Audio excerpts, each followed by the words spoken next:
Welcome back everybody to the GG League Season 2 playoffs, where we are looking at Section 80 versus Vegas Squadron, a best of 3 series where we have reached game number 2. Hopefully we're gonna get to game number 3 as well, but Section 80, they are one game behind, so it's all up to them to just win this game 2 and get us to the third game. We are of course HeflaTV, your English coverage for this tournament. I am Coacher and I am joined by more Rage, please. Do you think Section 80 can win this game 2? I certainly think they do, and I don't think that the draft necessarily was the problem in the first game. I feel like the laning stage was a bit weak for them, but as those BKBs wore down, they got overtaken by that Stone Gaze of Afterlife there, and just well played, I guess, by Vega to extend it to the late game where they were strongest. Well, Section 80, they do start with Skyrim Mage, which I do believe was banned out in the first phase last game around, but Vegas Squadron now going for that Necrophos ban. And of course Section 8 also banning an Ogre Magi. It's not that unheard of, but Necrophos ban, I'm not too sure if is it really just specific, because if it would be team specific, they would have also banned it in game number 1, I believe. Right. What's yeah, I the think thought it's just process? an annoying hero. I think it's just an annoying hero to play up, and there's so much sustain. Even when you're a disciplined player, that extra 30 seconds, and of course, I'm unable to buy back with that Aghanims upgrade. It's just so annoying to play up against, and I think perhaps Vega just don't want to deal with that. They got caught a few times last game without buybacks, and that spelled their doom. So perhaps they're looking to save their reliable gold a little more here, and that's why they eliminated that Necro. Well, Vegas Squadron though, picking up a Legion Commander and the Vengeful Spirit, of course, having gone for the Legion themselves, made it so that Section 8, I'm not too sure if they were planning on going for the Legion, but Legion, Skyriff Mage combination would have been a potent one, to say the least. But of course, Skyriff Tidehunter as well, a really standard just start to the draft. Yeah, two very stable, very strong heroes in their own right, and Vengeful can be picked up with the LC, so nice little minus armor. I guess they're hoping that no one's LC, if it does go mid, snowballs a little better than it did last game here, so perhaps pairing it up with the swap before having the blink as well as the minus armor to help out with the duel here. We do see the Lycan ban again from Section 80, so perhaps this is a hero that Vega likes to play, not that I have seen, but regardless, they'll take it out for the second game in a row. Yeah, I'm not too sure about that either, but better safe than sorry. Maybe indeed Vegas Squadron do play it, but they go for an Elder Titan instead. So that means that there's gonna be no armor at all for Section 8, especially with the Vengeful Spirit with the Wave of Terror as well. And that's just gonna make it easier for them to win duels, to be honest. Yeah, this Skywrath Mage starting off with really low base armor. I believe it's 0 at level 1, and with that natural order leveled up, if they're able to roam around these 3 picks here, that Skywrath will be absolute food for this Legion. Well, I have seen just people, or quite a lot of teams, pick up Lich against the Elder Titan, for example, just get that extra armor from the Ice Armor going. Although, not only that, Skyriff Mage just would be able to boost up the damage of Frost Blast as well as Chain Frost with the Ancient Seal. But that would mean that their lanes would most likely be rather passive. I mean, Skyriff and Lich, definitely not the dream roaming combo or anything. They could set up some pretty solid dual lanes, but do you think Lich could be coming out, or are there some other heroes that would help against Elder Titan? Well, they pick up the Sand King, and I mean, Skywrath Sand King, very strong roaming combo for obvious reasons, a lot of synergy there. And of course, Sand King with the ability to retreat into the jungle and find some farm for some extra initiation power for Section 80, but not sure that it was so much of a counter pick as just a strong combo that they picked. I don't feel like, as you mentioned, they've dealt with this ET very well thus far. But, I mean, the Burrow Strike, Ancient Seal, Mystic Flare combo in and of its own can pretty much eliminate most heroes in the game, at least up until around the 25-minute mark. So they do have strong roam there, but yeah, like you said, this ET could prove to be a problem for them, especially through the mid to late game. Well, we'll see how Section 8 go about this, or Vegas Squadron themselves. Still have 2 heroes to pick, of course. So far, one thing that they have that we didn't really mention is that Tidehunter, although he has the Kraken Shell, there are a few abilities that will just, or you won't be able to shrug off. One of them is the duel of the Legion Commander. So it's a really nice way of just preventing the Ravage from kind of coming out. Of course, that's given when you get the jump on Tidehunter before he gets the Ravage off. Right. But even then, if the Legion Commander duels somebody, the Mystic Flare from Section 8 and even the Burrow Strike will be nice tools to kind of either defend the hero who gets dueled or maybe even get the counter kill. Yeah, I mean, I think it's kind of the same strategy from Vega here. They tried most often in team fights to jump on QP's troll last game, but he was able to get off the battle trance more often than not before the duel came out. And if the Tidehunter is able to get off the Ravage much in the same way, that should be pretty detrimental to Vega's team fight here. But we'll see with the cast animation obviously being longer on Ravage than battle trance if they're able to lock down that tide, as you mentioned, and have better team fights in that respect. Okay, so last picks for both teams so far. Vega Squadron picking up a Viper. A nice hero just against heavy magical damage. Have the corrosive skin, just naturally tanky. Plus maybe build a mech, maybe go for straight of Aghanims. And Section 8 going for a Storm Spirit. So looks like Section 8, they want to go just rather aggressive with this. Yeah, they're going to want to control the tempo of the game. And as you mentioned, you can only stop that Ravage if you get on the tide before they get on you. But so with the Storm Spirit, they're definitely looking to engage here. A little bit of extra magic damage to synergize with that Mystic Flare, of course. The Pull the Vortex there also synergizes with that as well. So they do have some chaining ability here with the Electric Vortex, the Burrow Strike, and the Skywrath Mage's Ancient Seal. So they should have a lot of pick-off potential through the mid game. We'll see how Storm Spirit does mid versus this Viper, though Viper obviously seen as quite the lane dominator up against most heroes. Well, at least if Storm Spirit gets level 6, Viper never ever should be able to get the kill on the Storm Spirit without at least the hero rotating in for that. Although it can even be a Legion mid. How well do you think a Legion would fare against a Storm Spirit? I think most melee heroes do pretty poorly in terms of the spam ability of Astral Spirit, but Legion Commander does have that mechanism to heal herself back up with the press the attack, and she can last hit from range with overwhelming odds, which is often max. So I think she would do better than, say, a Brewmaster or, say, some other more standard melee mid heroes. So I wouldn't mind seeing the Legion mid as well. Oh, Vega Squadron though, picking up a puck event, so their laning possibilities are almost endless. For all they care, they could even go aggressive tri-lane with like Viper, Elder Titan, Vengeful, leave Legion Commander or Puck solo and send the other one mid. They can really do just so many things with their lineup so far. But Section 8, they most likely want to run a safe lane tri-lane just for the Sand King to have that easy access into the jungle, stack up, farm the fast Blink Dagger. Because if they get to Blink with a reasonable timing, Storm Spirit is level 6 or above, their just Blink initiation potential is probably far greater by Vega Squadron at that certain point. Although Vega themselves, they will go for double blinks, but Section 8, oh no man, they went for the lamest hero in the game. The Naga Siren going to be picked up here. I think one interesting thing, though, from Vega's lineup is that this is now going to relegate the Titan to a support role. And our Zeke, as you see, is going to pick that up. And ET isn't a hero that really needs items, but he is a hero that needs levels. And so for Vega, I worry in that sense that this ET is going to be a little bit under-leveled and perhaps not going to offer what they wanted it to with the first 3 picks of their lineup. It might end up like that as well, and it's always a little bit sad if you see those supports that really are kind of level dependent to have their maximum potential drawn out of them, just kind of lack the levels. Maybe he's gonna just try to go for even a support Midas, something like that to help out in that regard. We'll see, but Section 80, their Naga Siren, is it gonna be Naga Siren safe or Storm safe?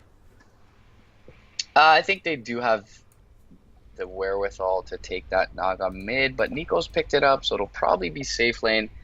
We saw QP play in the mid troll last game as well, so I guess he'll take that mid. He probably does have the laning advantage, as we mentioned, over anyone. If Viper's up against the Naga Siren, will probably do very well, barring her having to bottle Crow, which does starve the rest of the team out from the courier. So.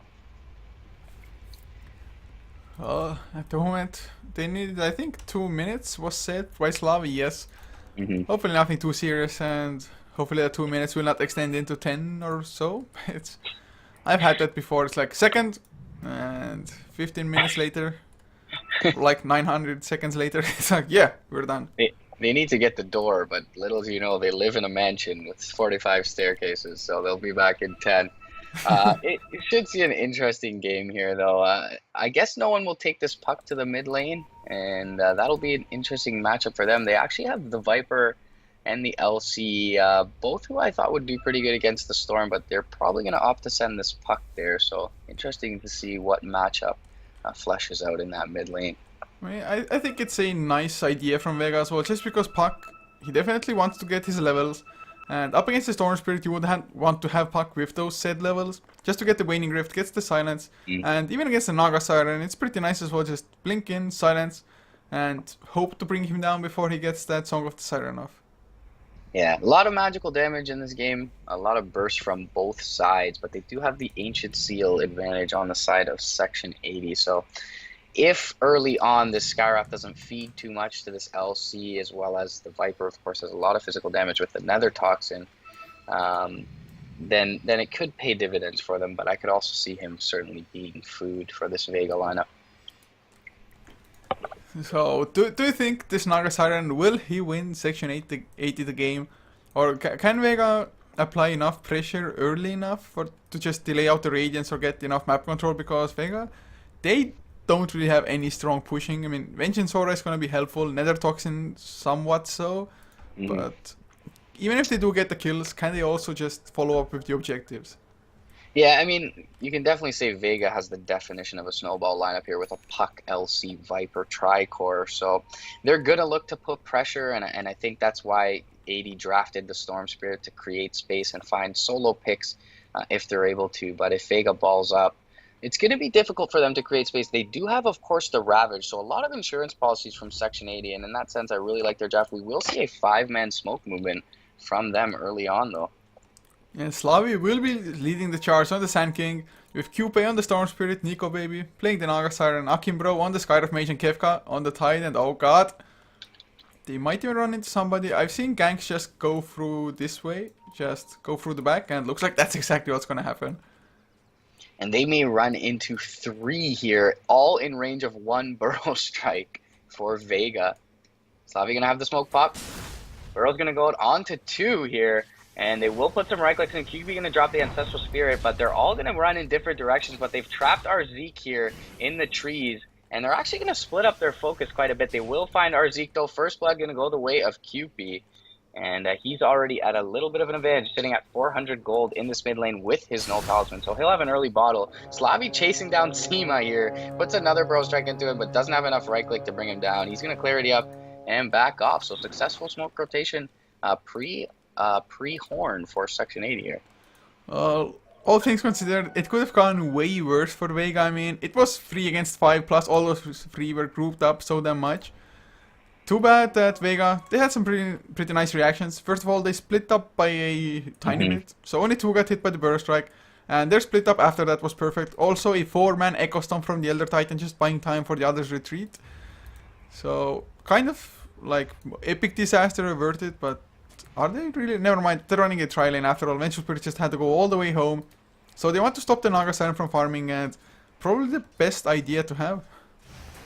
Yeah, the one unfortunate thing, although you said they did avoid mass disaster, so nice play by Arzeek there, but he had to skill Echo Stomp here, so he's really going to have to find his level 2 to get anything out of this lane and put a point up in that Ancestral Shade, and perhaps that's why they decide to put Afterlife with him on the Viper and dual off lane here.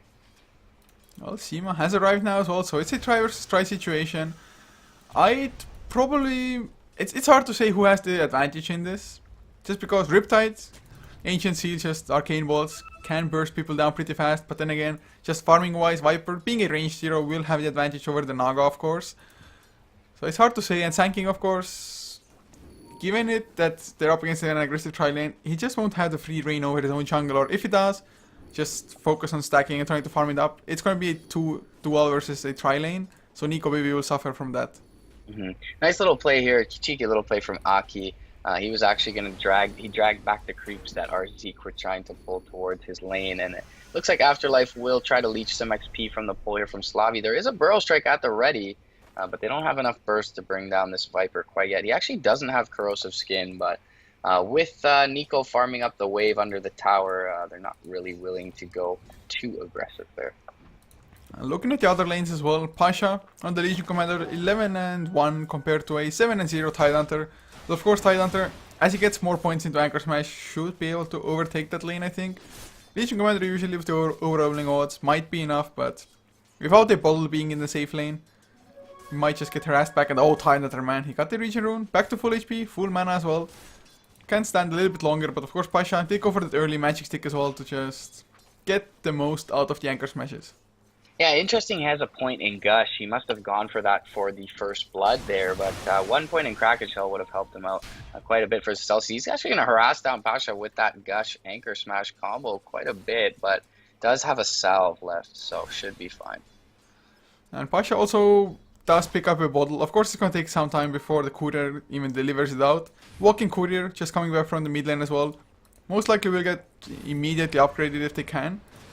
We'll see, but mid lane, no one. 16 and 7 compared to a 12 and 1. I mean, Storm Spirit versus Puck should be kind of an even matchup. Yeah, and pretty passive early game here, but no one doing well in this mid lane. 16, 18 and 8 now up against the 12 and 1 of QP. So even with that early advantage from the first blood, has been harassed quite a bit. Did lose a bit of health in that engagement. Stomp on 2 here on the top lane from RZ. They're going to set something up. Magic Missile goes out onto Kimbro, but Afterlife is focusing on Slavi. He's going to get burrowed here. Wave of Terror is going to go through, but Nico Baby with the net and the Riptide. One more right click actually going to be enough. The creeps actually bring down Afterlife there. Echo Stomp going to go out onto 2 again. Nice placement from RZ, but the Burrow Strike onto Seema, as well as the Riptide. A couple more right clicks. One more Arcane Bolt is there. And Aki going to bring down, that's a 2-for-0 thus far, 480, and Aki even going to get away here. So very nice placement of abilities by them, and knowing their limits there, they grab 2-for-0. They can't really afford to have this aggressive try-and work. The one bonus is that at least Nagasaran isn't getting a good amount of last hits, but he's level 4 already, and Afterlife, as strong as a Viper can be, just level 1 poison attack and Nether Toxin, not enough. But mid lane, oh, the Illusion misses, Waning Rift does come out, no one. Goes for the phase shift and will get the last right click, maybe. Electric Vortex, no, he's gonna get the kill and probably escape. Another phase shift, has the bullet charges, so really nice solo kill. Of course, Haste Rune making it rather easy for him.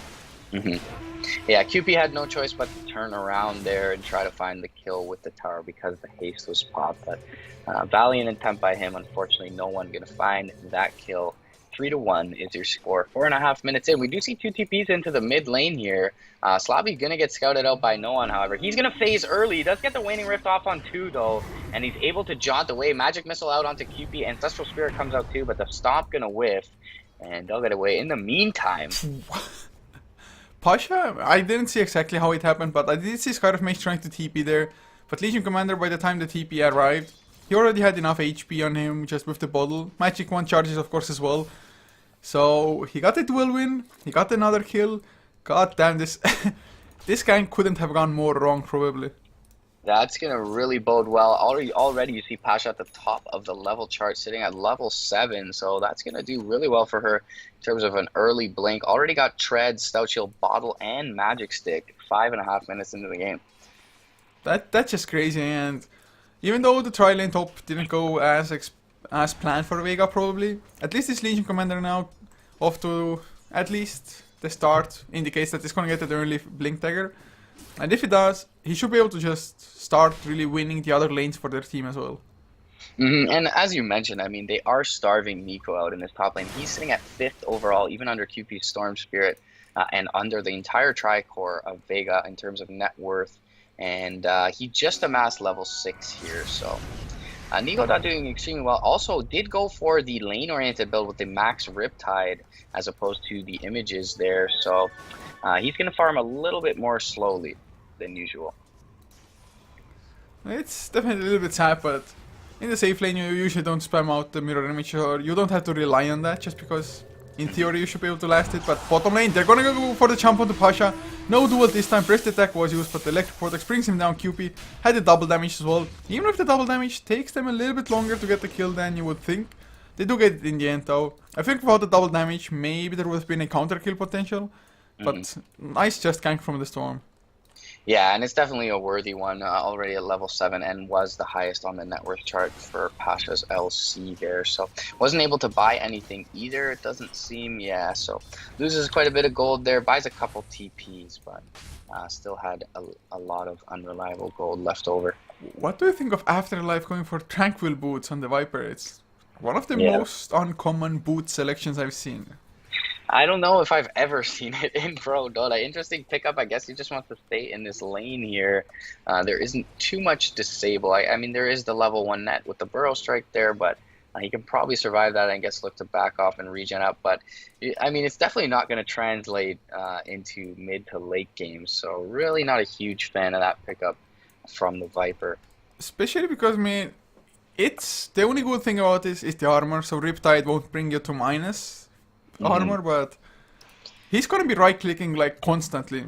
You could see him. I was checking at him for like maybe half a minute, maybe a little bit less, but he was right clicking every single second, just going for the last hits. And even if the Nagastorm comes up, he's gonna just put on the harass onto him as well all the time. Definitely Yeah. just weird choice of boots.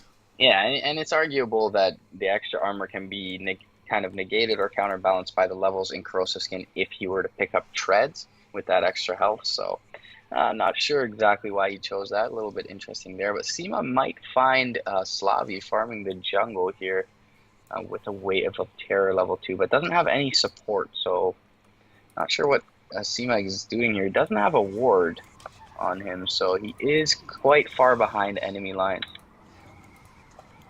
Well, Slavi does have a nice amount of gold at least. How many stacks does he have? I think that's the only one he's farming. But Yeah. he has a decent amount of gold already in the bank. I mean, not going to be the fastest blink dagger by any means, but he was in a tri lane, so didn't really have the time to just go into the jungle, stack, and farm that up easily. Yeah, I mean, there's no real substantial lead here. They are winning the farm battle in terms of Vega. Experience is pretty much negligible at this point, so I really favor Vega at this point, just because I feel like no one is gonna find a pretty early blink on this puck. 7.5 minutes in, he's got 1,400 gold on top of his No Talisman, Wand, and Bottle at this point. That's going to be a huge pickup for them. Of course, Legion Commander, if he gets his blink dagger as well. The one def did slow it down a little bit, but or comparing it to the Tide Hunter's blink, for example, it should be just miles ahead of the Tide. Tide probably wants to pick up those arcane boots first, although they did go for the Ring of Bazzi, so maybe not even going for arcanes at all. Arcanes is kind of necessary, I think, just to increase the mana pool as well as for the regen. But yeah, you're right. I mean, going for that Bassi, you may just look to rush the blink here, and they may maybe look for Aki to pick up a pair of arcanes for himself. But he doesn't even have brown boots at this point. He's sitting on 280 gold with a Sentry Ward, Clarity, and Tangos, and 1 GG branch. God, it's just life of a support. Of course, Vengeful Spirit. It's not doing any better. 200 gold and a magic stick, so Vengeful Spirit and Sky of Mage just biting the bullet for them. Yeah, and Arzeek's actually been able to pick up his Tranquils, so I guess the Tranquil lane for the off lane here for Vega, so they will be able to sustain here. Arzeek's actually rotated towards the mid lane here. There is an Illusory Orb for her, but no Jaunt from no one, so just a little bit of a harass going out onto QP here. Yeah, they need to bring him pretty damn low, and no one chose to not max out Waning Rift. Of course, you're getting some pretty good levels from the mid lane anyway, so you might get it maxed out soon enough. But do you think it would have been worth it to just max Waning Rift? I think no one's probably just playing safe with the CS advantage he had. 4,000 net worth already, and probably just wants to find that blink, and so I guess didn't want to go for the long signs because he knew he wouldn't be going for too many Bottom kills. lane though, no one comes in with the Invis Rune. Pasha, he was playing rather aggressive. Kefka might not have an idea this is going on. If we have a duel, this might be an easy kill to follow. Pasha is playing this really patient now, waiting for the creep wave to come. Kefka, oh god, he's got no clue what's waiting for him. Sky of Mage slowly coming in as well. But Pasha, is he gonna go in now? Dream Coil used first. Yes, he's gonna pop the Ravage. He's trying to just buy some time, cannot pop the Dream Coil. There's the Silence, duel as well. At the right time, he gets the win.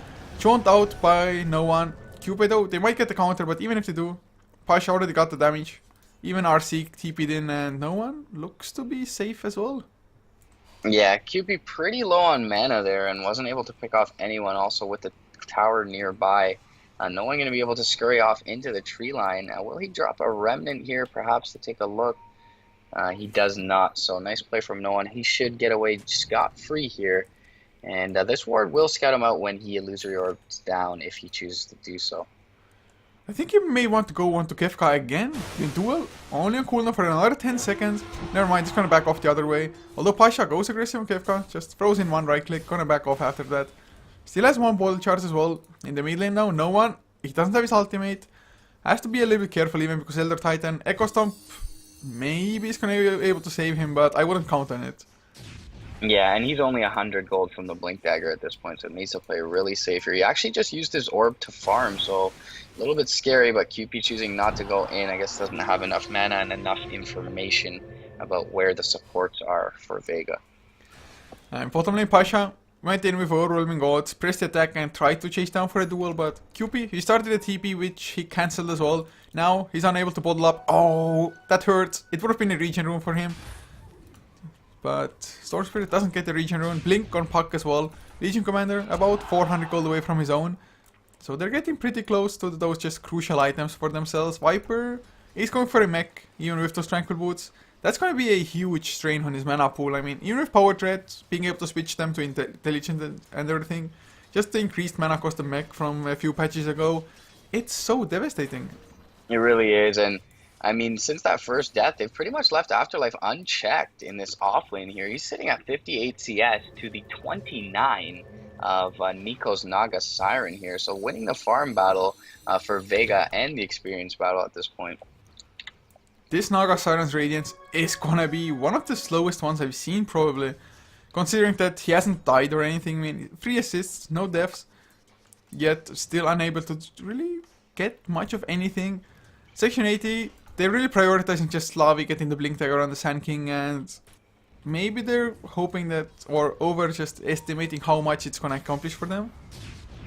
Yeah, and they're not going to have any core items up on QP anytime soon. He's sitting at the highest net worth on his team, 4th overall under the Tricore of Vega, but he's only got 750 gold to his name on top of his Treads, Null Talisman bottle. Just look at the Tidehunter.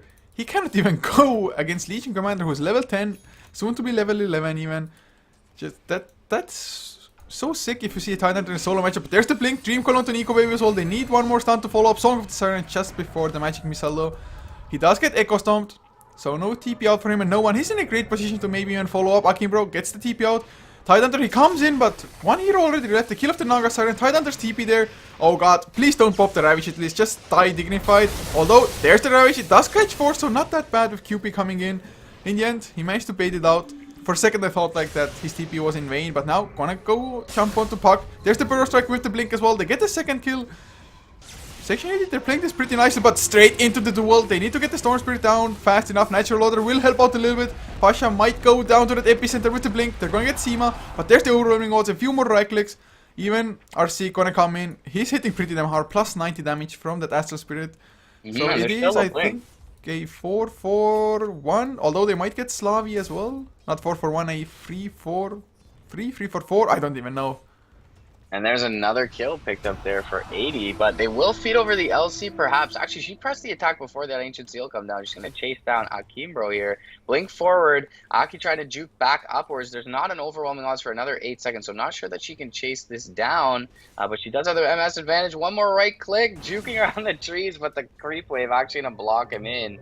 And Asha going to be able to blink out, but he will get found here from QP, who will use his entire mana pool to do it. And he's actually going to get dueled and manned up on as Afterlife is here. A few more right clicks with another Toxin and the Natural Order, and another duel one here. That's already 4 duel wins, I believe, for this LC, all at level 1. Yep, 48 damage overall, so crazy early game. And that's his Blade Mail finished all of a sudden as well. He literally just picked up the Blink Dagger almost. He got the bottom tier 1 tower down, then TP top lane, and without the Legion Commander being there, turning everything around, would have been an excellent fight for Section 80.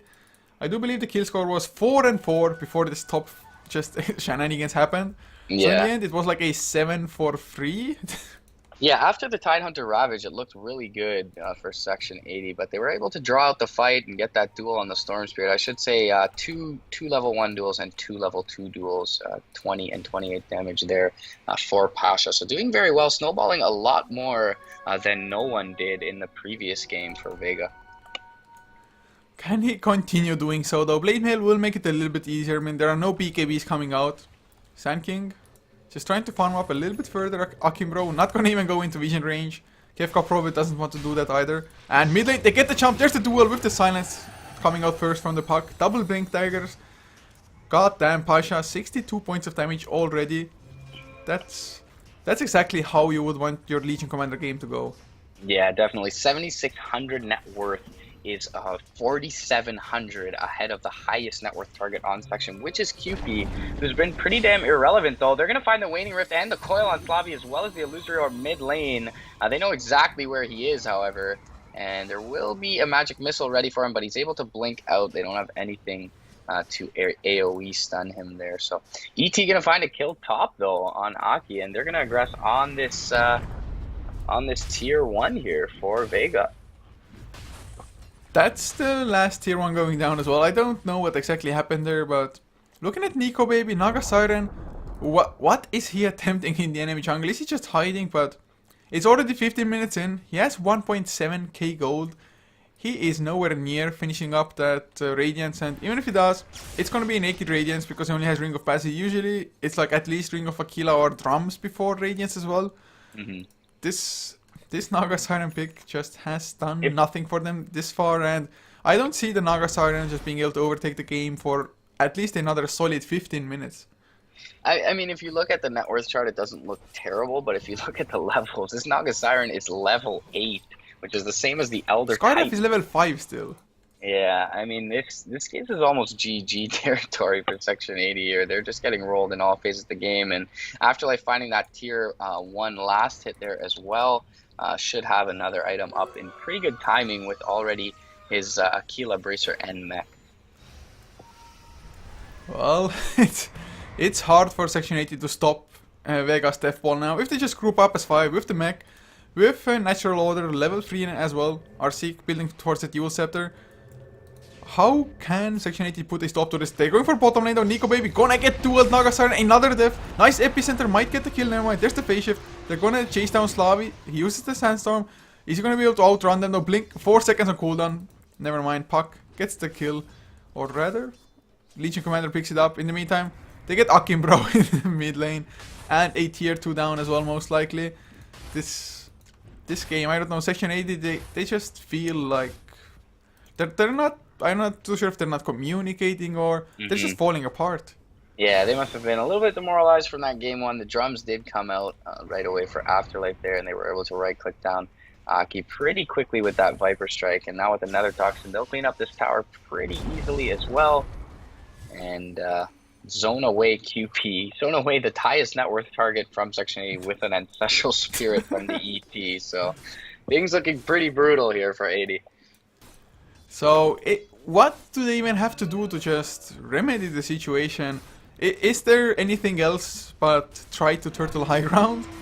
I guess that's their only option. Like, if they had an Orchid on QP here, he doesn't even have 2 Oblivion Staffs yet, so that's a well of a ways away here. If they had that, perhaps they could look for picks, but I mean, Vega's playing their lineup right. They snowballed well, and they're balling now, so it's really hard to find anything with that mech up, as well as the Natural Order. They just have so much that really benefits their 5-man at this point. Of course, 76 damage already on Pasha with the Blink Blade Mail. Treads up. And the Shadow Blade. Yeah, I was going to say perhaps another item coming out here. And so already that extra right-click, more initiation here, and definitely an escape mechanism as well. If she wants to use the blink to go in. That new Shadow Blade is gonna maybe come into effect. They saw Slavi blink away. Astral Spirit, not gonna do anything, of course. Pasha still keeps on hunting. What do you even think of a Shadow Blade on that hero? I'm not a huge fan of Shadow Blade at all, but I mean, it's not bad because she's so far ahead at this point with 90 damage after that dual win. Just the extra range of initiation it gives her is really effective here because of how ahead she is. But in general, I just think that Blink is much better for your value, and of course, Pasha did already pick up the Blink. So I also feel like maybe something like Pasha, maybe even that Maelstrom that he went for in the last game, just something different than a Shadow Blade, but. Like you said, they're so far ahead that it probably makes little difference. He can just run around the map a little bit faster, I guess. Just that's a little bonus. Yeah, probably won't be using it to run away anytime soon. So Jaunt up and blink down to the high ground and the low ground from no one. Stomp's actually going to connect on QP here, but it doesn't look like they want to engage that far in. They're just going to chip away at the tower with Pasha here. Are we gonna see the first just Mystic Flare soon? I don't think we've seen a single one just because he just got level 6. Slavi is from, or tries to come in from the side, but even if he does connect with a perfect epicenter, it is only a level 1 epicenter. So a mech is just going to completely negate all of the damage coming out from that. We do see a jump in Ravage though, however, and the first Mystic Flare gonna be dropped. They're gonna pop 2 instantly. Instant buyback from Pasha here, and the puck gonna respawn. Nice Song of the Siren, but Kefka will tick down here to the Viper Strike. So we'll be a 2-for-1. 1 Aegis, 1 death so far. Coil out onto QP. He's gonna zip out. He'll be fine. Slavi gonna get right-click down on the side though, and Pasha has already returned to the fight here. So instant buyback from the Skywrath as well as the Sand King. And Vega will continue to chip away at the T3. Well, it probably went as well as they could have hoped for, but there's the buybacks. Nice Berserk onto 2 heroes, but Slavi, is he gonna pay with his life? He probably is. Dust, Magic Missile to follow.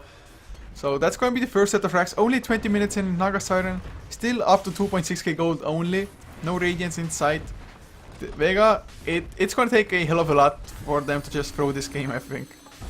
Yeah, this one's more or less over, not to be anticlimactic about it, but they're going to just amass on this bottom rags here, and they'll take this with relative ease as well. With no Ravage up, they know they can go headlong, and that's probably why you saw the instant buyback from Pasha there. All they have to do was bait that Ravage out, and now they get basically 2 free sets of racks. Well, Cupid tries to go in, but he's just ball lightning randomly. They know it's more or less over, I think. Another kill onto Akimbro.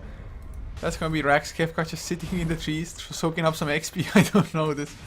Yeah, and Nico's cutting the siege creep bottom lane, so I think they've let this one go. And the GGs will get called here. Nice, very well played by Vega in game 2. Not quite as close as it was in game 1, but they'll take this a convincing 2-0 series win. Definitely the stronger team just at the moment. Really well played as a team. Nice reactions with TPs and just helping out. A clear-cut plan as well with the draft, and knowing how to execute that kind of draft perfectly. So well done from Vega Squadron, advancing to the next round, where they're gonna go up against, I have no idea who yet, because that round has not been played, but it's either gonna be, oh never mind, it has. So they're up against Goomba Gaming in the next round. Should be a pretty damn intense game. Don't know when it's happening, but someday. I think a pretty difficult opponent for them. Goombas look pretty good thus far, so it should be some good Dota, as always, in the GG League. So yeah guys, this is gonna be it for us for the day. Just 2 short games, or at least the second game was extremely short. Of course, HeflaTV as a whole is not done yet. At 17 CET, the BOCE, Battle of Central Europe, will commence on hitbox.tv/HeflaTV HP1. You can always get the updates on our Facebook and Twitter, of course, which is HeflaTV. It's going to be Moscow 5 International versus Denial at 20 CET, and 15 CET was, I think, Aftershock versus somebody. Let me check a second.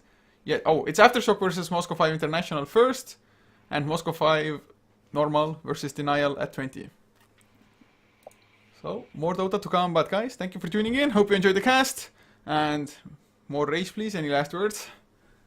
Just some good Dota, definitely some dominant play from Vega, and I think in the second game, they drafted really well around the LC and helped it out a lot more than they did in game 1. So just well played from them. Unfortunate for Section 80, but either way, some good Dota. If you haven't already, guys, pick up your ticket for GG League Season 2. Still quite a bit of Dota to be played, and you get a nice little cute Earth Spirit set as well. Yes, definitely do that. So guys, see you for the BOCE, Battle of Central Europe at 17 CT, or maybe if not that, then tomorrow for GG League. Should be at the same time, or is tomorrow the other time? No, 14:30 tomorrow as well. Balkan Bears Corleone versus Moscow 5 International. So see you either today or tomorrow.